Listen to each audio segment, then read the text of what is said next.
Témoignage de la clé spirituelle 1. Je m'appelle Greg. Je suis un disciple de Jésus-Christ et je lutte contre la toxicomanie. Pendant les 38 premières années de ma vie, j'ai tout fait pour fuir mes peurs, mon manque d'assurance et mes soucis. J'ai choisi de suivre les voies du monde et de ne pas vivre la vie que Christ attendait de moi. J'étais le gars qui conduisait sous l'emprise des drogues sans jamais se faire prendre. J'ai abusé des drogues et de l'alcool sans faire d'overdose. J'ai participé à de nombreuses activités illicites sans me faire arrêter. Je me croyais invincible. Comme je refusais de voir la réalité en face, mon état n'a fait qu'empirer. Je suis le fils aîné de la famille. Nous vivions dans un tout nouveau lotissement de Westminster, en Californie. Alors que j'avais 4 ans, mon petit frère est né avec une valve étroite et 2 trous dans le cœur. Il a subi une opération à cœur ouvert à ses 18 mois. L'intervention chirurgicale a réussi et les médecins ont promis à mes parents qu'il irait bien. Après quelque temps, ma mère s'est rendue compte qu'il ne se développait pas normalement. L'année de ses 3 ans, nous avons appris qu'il souffrait d'une grave déficience de développement.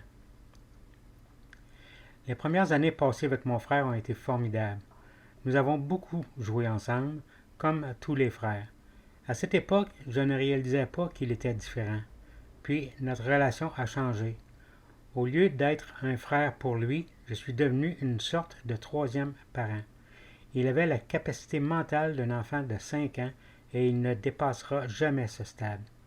Je souffrais souvent de solitude, comme un enfant unique qui n'a personne à qui parler. J'aimais et j'aimerai toujours mon frère, mais le fait de ne pas pouvoir entrer en relation avec lui m'était émotionnellement très pénible. Je me sentais désemparé et seul. La vie dans notre famille était assez chaotique. Depuis mon lit, j'entendais mes parents se disputer et hurler. Je cachais alors ma tête sous l'oreiller et allumais la TV. La solitude me pesait de plus en plus. Dès mon enfance, je me suis investi à fond dans le sport. Quelle que soit la saison, je jouais. J'étais le gamin qui jouait dehors jusqu'à ce que la nuit tombe ou jusqu'à ce que mes parents m'appellent en criant. Nous grandissions. Mes parents devaient consacrer énormément de temps à mon frère. Comme il était déjà très stressé, je ne voulais pas les ennuyer avec mes problèmes. Et franchement, j'avais peur de les approcher parce que je pensais qu'ils n'avaient du temps que pour mon frère. C'est alors que j'ai décidé de me débrouiller tout seul. Je voulais vivre pour moi-même et pour mon frère, et être le meilleur des fils pour mes parents. Je voulais les soulager en visant l'excellence, ce qui a représenté une forte pression pour moi. Je rêvais de devenir athlète professionnel afin de prendre soin de mon frère pour le restant de sa vie. Le fait d'avoir un frère handicapé me donnait l'impression d'être très différent des autres enfants. Certains de mes amis me posaient des questions à son sujet. D'autres se moquaient parfois de lui. J'étais très protecteur et je me jetais dans une bagarre chaque fois que quelqu'un parlait mal de lui. À l'école, j'ai commencé à déconner. J'étais très bon en sport, mais mes notes ne suivaient pas. Pour éviter tout souci à mes parents, j'ai commencé à tricher en classe, à contrefaire les signatures et à mentir sur tout. À la fin du cycle secondaire, je me suis mis à boire de l'alcool. J'aimais ressentir les effets de l'alcool, mais aussi ne plus rien sentir. Mes peurs et mon manque d'assurance s'évanouissaient. Je me sentais bien avec mes amis et pour la première fois de ma vie, j'avais l'impression de faire partie d'un groupe. Au lycée, on m'a surnommé le sportif et on s'attendait à ce que j'accomplisse des prouesses. J'ai mal vécu cette pression et l'attention qu'on me portait. Je voulais juste être comme tout le monde. C'est pourquoi j'ai fréquenté des sportifs, des internautes, des jeunes de l'association d'étudiants et des fêtards. Je suis devenu un caméléon cherchant à se faire accepter de tout le monde. Malheureusement, je ne savais pas que j'étais ni qui je voulais être. J'ai commencé à vivre une double vie. Pendant la semaine, j'étais le jeune bon élève et les week-ends, le fêtard. Le week-end, je ne maîtrisais plus rien et je buvais sans compter. Tout le monde voulait faire la fête avec moi. Je pensais être invincible, même au volant. Rien ne pourrait m'arrêter. Durant ma première année au lycée, je suis devenu l'un des meilleurs basketteurs du sud de la Californie et j'ai même reçu une bourse pour jouer en première division. Mon rêve d'enfant allait enfin se réaliser. Je menais toujours une double vie et consommais occasionnellement de la marijuana. Cette drogue avait un effet négatif sur moi. Je me sentais très mal, mais bien sûr, si quelqu'un m'en proposait, je ne refusais pas à cause de mon besoin d'intégration. Je me suis réjoui d'entrer à l'université. Je me voyais en grande star du basket qui pourrait faire ce qu'il voulait. J'ai suivi quelques cours. Je m'entraînais 3 à 4 heures par jour. Je sortais parfois le soir pour faire la fête. Après le premier semestre, ma moyenne était si basse que mon passage au niveau supérieur a été remis en question. Ma carrière sportive ne s'est pas passée comme prévu. Au cours des 5e matchs, je me suis blessé au genou et ma saison s'est arrêtée là. De plus, l'entraîneur m'a expliqué qu'il trouvait que je ne répondais pas aux critères de ce programme. Il m'a dit que je pouvais payer mes études en nettoyant les vestiaires. Quelle honte! Quel échec! J'en ai été profondément blessé et je ne savais plus où j'en étais. J'ai sombré dans une dépression. Me retrouvant seul pendant les vacances de Noël, j'ai décidé de mettre fin à mes jours. Enfermé dans ma chambre, j'ai avalé une boîte de médicaments avec beaucoup de bière. J'avais laissé tomber ma famille et tout raté. À quoi bon vivre? Je crois que Dieu, dont je ne connaissais rien, était avec moi cette nuit-là. Ce n'était pas mon heure et au lieu de mourir, je me suis réveillé en me sentant très mal avec la gueule de bois. J'ai fréquenté 3 autres universités pour pouvoir jouer au basket, suivre quelques cours et continuer à m'amuser. En tant que basketteur, j'ai joué à tous les niveaux, ce qui prouve bien mon instabilité. Après l'université, j'ai trouvé un travail dans l'entreprise de mon père. Cet endroit me convenait à merveille. Tout le monde travaillait dur et faisait la fête après le travail. J'ai vécu 4 ans à Newport Beach. Pour m'intégrer aux foules branchées de la presqu'île, je consommais des drogues. J'ai participé à des rave parties clandestines. Je suis allé dans des boîtes de nuit et j'ai pris de l'ecstasy, de l'acide et d'autres sortes de drogues. Le jour où j'ai vu mon colocataire perdre tout contrôle, je me suis dit que je devais ralentir. Un soir, alors que je traînais dans un bar, j'ai rencontré une femme merveilleuse. Elle ne ressemblait à aucune des filles que je connaissais. J'ai beaucoup apprécié nos partages et au fond de mon cœur, j'ai su qu'elle était la personne idéale pour moi. Elle était belle, drôle, assidue au travail, mature et chrétienne. Elle possédait toutes les qualités qui me manquaient, mais elle n'a pas voulu sortir avec moi et son refus m'a vexé. C'est alors que j'ai commencé à la manipuler et à lui mentir pour la persuader de m'aimer. Je lui disais tout ce qu'elle voulait entendre. L'Église était très importante pour elle, alors je lui ai dit que j'étais chrétien. J'ai même commencé à l'accompagner au culte. Je savais au fond de moi qu'elle était la personne parfaite pour ma vie. Malheureusement pour elle, elle ignorait que j'étais un faux jeton, un menteur, la personne qu'elle ne devait pas fréquenter. C'était facile pour moi de lui cacher la vérité, car elle avait un emploi du temps très chargé.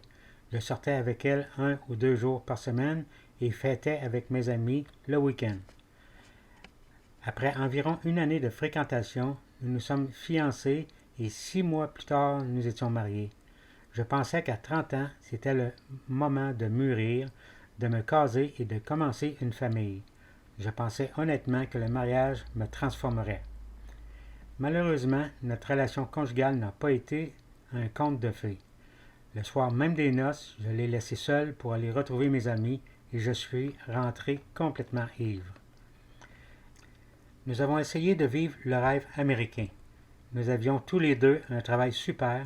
Nous avons acheté une maison à Rancho Santa Margarita et 2 chiens. De l'extérieur, tout le monde pensait que nous étions le couple parfait. Les gens n'avaient aucune idée de nos luttes et du fossé qui se creusait entre nous. Mon épouse a commencé à avoir des attaques de panique et a fait une dépression. J'étais frustré car je ne savais pas comment l'aider. L'idée de devoir m'occuper d'elle comme j'avais dû m'occuper de mon frère m'inquiétait. Je n'avais pas su prendre soin de mon frère. J'allais certainement décevoir ma femme. Je me suis mis à sortir toujours plus avec mes amis. Je fuyais ainsi mon stress et me noyais dans l'alcool. J'ai confié à mes amis les pressions que je subissais dans la vie, mais je passais ainsi moins de temps à la maison et m'éloignais de plus en plus de mon épouse. Notre fils est né le 21 août 2005. Je pensais que sa naissance faciliterait ma vie et avec un peu de chance me remettrait sur le droit chemin. En voyant cette petite fille, j'ai voulu lui donner tout ce qu'elle méritait. De l'extérieur, nous ressemblions à la famille heureuse, mais je n'étais pas heureux et très vite j'ai trouvé une nouvelle manière de soulager mes tensions. À 35 ans, tout en jouant au poker chez un ami, j'ai goûté à la cocaïne. Je me disais, à mon âge, je ne cours plus le risque de devenir accro. Quel mensonge! Pendant les 3 années qui ont suivi, j'ai accepté ce démon dans mon corps. Je menais toujours une double vie, encore plus compliquée vu ma toxicomanie. Il m'a fallu beaucoup d'efforts et de mensonges pour cacher ce secret. Je travaillais de 6 heures du matin jusqu'à midi, puis je retrouvais mes copains drogués jusqu'à l'heure de rentrer à la maison. Pour financer mon habitude, j'encaissais mes notes de frais professionnels, volant ainsi ma famille. Mon plus grand regret, c'est que j'allais chercher ma fille à l'école maternelle alors que j'étais sous l'influence des drogues. Je mettais ma fille en danger. Le pire, c'est que je consommais des drogues dans la cuisine pendant que ma fille regardait la TV au salon en l'absence de ma femme. À l'époque, je pensais que je ne faisais du tort qu'à moi-même. Je ne rendais pas compte que je faisais souffrir ma femme et ma fille. Malheureusement, la vie est devenue très difficile. Le contexte économique changeait et nous sommes entrés en récession. J'aurais dû travailler encore plus dur pour réussir, mais ce n'était pas compatible avec mon addiction. Notre relation conjugale battait sérieusement de l'aile et nous étions au bord de la séparation. Nous n'arrivions plus à payer nos factures et avons dû vendre la maison. Mon épouse a insisté pour que nous prenions rendez-vous avec un thérapeute conjugal et j'ai accepté. Je n'ai reconnu aucune part de responsabilité dans notre relation et parfois je me présentais à l'entretien défoncé. J'avais de plus en plus de peine à mentir constamment. Cette double vie menaçait de me faire sombrer dans la dépression. Au prix de gros efforts, je suis resté sobre pendant 2 mois. J'ai coupé le contact avec mes amis toxicomanes et essayé de mener une vie normale. Quelle illusion! Je n'avais pas réussi à gérer ma vie pendant 38 ans et j'espérais maintenant m'en sortir tout seul. Dès que l'occasion s'est présentée, j'ai repris des drogues. Le problème, ou plutôt la bonne chose, c'est que ma femme est tombée sur mes drogues et m'a confronté. Nous étions tous deux assis dans la voiture et elle m'a mitraillé de questions pour comprendre ce qui se passait. C'est alors que j'ai réalisé que je ne pouvais pas continuer à mentir. J'ai craqué et je lui ai avoué que j'étais accro à la cocaïne. Le fait de vider mon cœur a représenté un pas énorme pour moi et pour notre relation. Le pas suivant a consisté à demander de l'aide. Ainsi, dans le bureau de notre conseiller, nous avons parlé d'un plan. Il m'a parlé d'un programme de guérison basé sur la foi chrétienne et appelé une vie renouvelée. Au fond de moi, je savais que j'avais besoin d'aide, mais je ne vivais aucune relation personnelle avec Christ et je n'étais pas sûr que ce soit la bonne solution. La première fois que je suis allé à une rencontre d'une vie renouvelée, j'étais terrifié. On ne peut pas dire que je niais mon état, mais j'étais plutôt pétrifié à l'idée que quelqu'un me reconnaisse comme l'un de ces malades. J'ai pris place au fond de la salle en faisant semblant de chanter tout en jetant des coups d'œil de tous côtés. Ce soir-là, une femme qui luttait contre sa toxicomanie s'est levée pour donner son témoignage. Mes pires craintes se réalisaient. Son fils était dans la même classe que ma fille. Mais j'ai malgré tout poursuivi ce programme en invitant cette femme. Pourtant, un jour, alors que j'accompagnais la classe de ma fille en sortie, devinez sur qui je suis tombé. Sur la jeune femme blonde. Je me sentais poussé à lui parler sans savoir comment entrer en contact. Devais-je lui dire « Bonjour, êtes-vous la toxicomane qui a donné son témoignage ?» J'ai fait de mon mieux pour ne pas paraître suspect et lui ai demandé si elle était allée à l'église les vendredis soirs. À partir de là, je me suis ouvert et lui ai parlé de mes problèmes personnels. Nous avons causé 30 minutes et elle m'a ensuite invité à rencontrer son mari. Ma femme et moi avons décidé de suivre une vie renouvelée ensemble puisqu'elle n'allait pas bien non plus. Dès la première soirée, nous nous sommes sentis à l'aise. J'ai tout de suite trouvé un parrain. La première fois que je l'ai entendu parler, j'ai su que j'avais besoin de cet homme dans ma vie. Il a eu un gros impact sur moi. J'avais enfin trouvé quelqu'un avec qui m'asseoir, quelqu'un à qui j'osais tout dire sans me sentir jugé. La première clé spirituelle du programme dit « Réaliser que je ne suis pas Dieu, j'admets que seul je suis impuissant à gérer ma vie de façon satisfaisante. Heureux ceux qui reconnaissent leur pauvreté spirituelle. » Dans Matthieu 5, verset 3. Quelques mois plus tard, alors que je circulais en voiture pas très loin de l'église, j'ai vu de nombreuses voitures qui s'y dirigeaient. Pour une raison que j'ignore, j'ai ressenti le besoin d'aller au culte. En marchant vers l'entrée, j'ai appris que c'était le vendredi saint. J'ai pris place parmi des centaines de personnes et j'ai entendu parler de la mort de Jésus-Christ. J'ai été terrassé par ce message et j'ai immédiatement accepté Jésus-Christ dans ma vie. J'ai cloué mon péché, mes dépendances sur la croix. Je me souviens d'avoir pleuré et réalisé que c'était Dieu qui m'avait conduit à l'Église ce jour-là, car il voulait que j'entre en relation avec lui, avec Christ. La clé spirituelle 3 dit « Choisir de confier ma vie et ma volonté à Christ et dépendre de lui dans tous les domaines de ma vie. Heureux ceux qui sont doux. » Matthieu 5, 5. J'ai soumis ma vie à Christ et poursuivi ce programme, une vie renouvelée, où j'ai reçu des outils utiles pour mon chemin de guérison. J'ai dressé une liste d'objectifs que je voulais atteindre dans ma vie. Je voulais participer à 2 réunions par semaine. Je voulais faire une étude d'étape. On entre alors dans le concret. Je voulais trouver un parrain et un partenaire. Je voulais devenir membre de l'église Saddleback et suivre les étapes 1 à 4, avec mon épouse en plus. Et finalement, je voulais recevoir le baptême. Pour une fois dans ma vie, j'avais des buts et je les avais atteints. Après 8 mois de sobriété, la vie s'est améliorée, mais quelque chose me rongeait intérieurement. Lors d'une réunion de guérison, j'ai senti que Dieu me parlait directement. La question qui nous était posée était celle-ci. Citez une chose à laquelle vous vous accrochez, que vous avez peur de lâcher. J'avais un secret et j'avais bien l'intention de mourir avec. Mais ce soir-là, j'en ai parlé à mon petit groupe. Cette dernière année, j'avais été infidèle à mon épouse à 2 reprises. Je savais que je devais dire la vérité à ma femme. Je savais qu'elle en souffrirait et j'avais peur qu'elle veuille me quitter. Après la réunion, je lui ai tout raconté. Je faisais confiance à Dieu et savais que je devais être honnête et si je voulais sauver notre relation. Je me souviens d'un long silence. Puis elle m'a regardé et m'a dit « Je te pardonne. J'ai constaté une véritable transformation en toi et c'est la raison pour laquelle je peux te pardonner. » Quelle femme impressionnante. Je ne voulais surtout pas la perdre. Depuis que je m'investis pour une vie renouvelée, je me porte beaucoup mieux.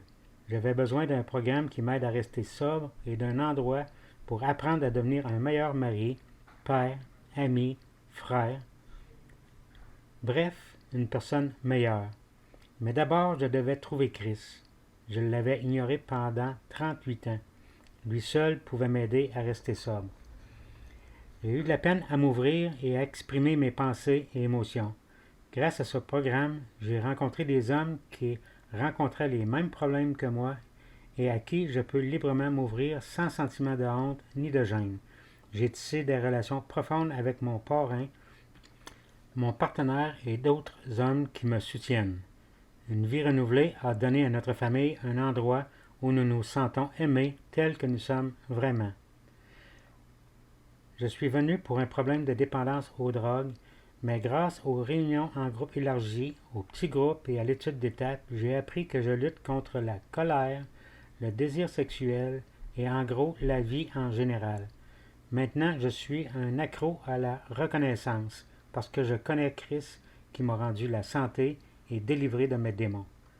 Je suis heureux de pouvoir redonner au programme un peu de ce que j'ai reçu. J'apporte mon aide au groupe d'hommes dépendants de substances toxiques le jeudi soir et le vendredi soir. Je participe au programme pour les jeunes. J'ai aussi le privilège de parrainer des hommes et le Seigneur accomplit des miracles dans leur vie comme dans la mienne. Je remercie mon Seigneur et Sauveur Jésus-Christ et également ma chère épouse qui ne m'a pas laissé tomber. Je n'aurais pas pu m'en sortir sans eux. Je sais que je suis encore en convalescence. Je n'ai fait qu'effleurer la surface. C'est pourquoi je continue à venir. J'aime beaucoup me mettre au service des personnes en difficulté. Je veux leur redonner espoir et leur prouver qu'une vie renouvelée fonctionne. Je vous ai beaucoup parlé de ma dépendance aux drogues, mais en écrivant mon témoignage, j'ai réalisé que j'avais aussi abusé de l'alcool pendant toute ma vie. Je choisis maintenant de ne plus consommer d'alcool parce que je ne veux pas retourner à mon ancienne vie. Je veux que ma fille ne voie jamais son père reprendre de la drogue ou de l'alcool. Pour finir, j'aimerais vous laisser mon verset préféré, 2 Corinthiens 5, 17. Si quelqu'un est en Christ, il est une nouvelle créature. Les choses anciennes sont passées. Voici, toutes choses sont devenues nouvelles. Prions. Dieu, ta parole me dit que je ne peux guérir mes blessures, mes blocages ou mes dépendances simplement en disant qu'ils ne sont plus là. Aide-moi. Je ne maîtrise plus certains domaines de ma vie, voire toute ma vie. Je sais maintenant que je ne peux pas me réparer tout seul. J'ai l'impression que plus j'essaie de faire ce qui est bien, plus je dois lutter. Seigneur, j'aimerais sortir de mon déni et entrer dans la vérité. Je prie pour que tu me montres le chemin au nom de ton Fils. Amen.